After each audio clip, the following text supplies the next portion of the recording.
Hello, I'm Debbie Kosman from NAXION, and I'd like to tell you about the session that my colleague Suzanne Lickey and I will be presenting at the PMRG Institute meeting in October.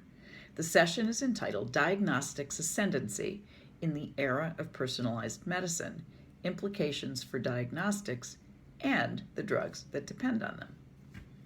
Accurate diagnosis has always been the foundation of effective treatment, and for some diseases and conditions, accurate diagnosis can be made clinically without tests of any kind.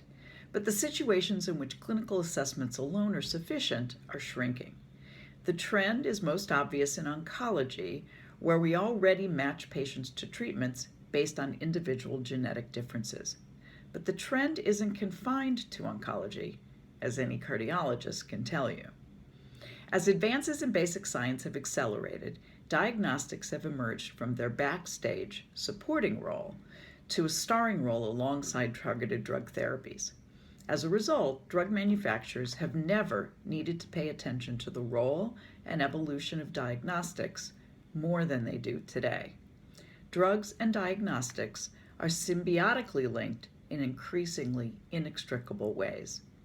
This session looks at the changing landscape for diagnostics and the implications for both drug and diagnostics manufacturers.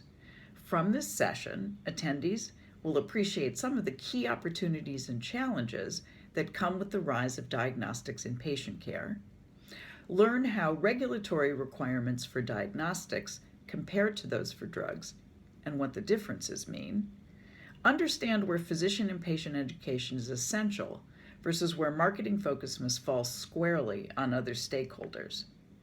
Consider how the fragmented system of U.S. healthcare and an immature health information infrastructure impede the optimal use of diagnostics and the information that diagnostics provide.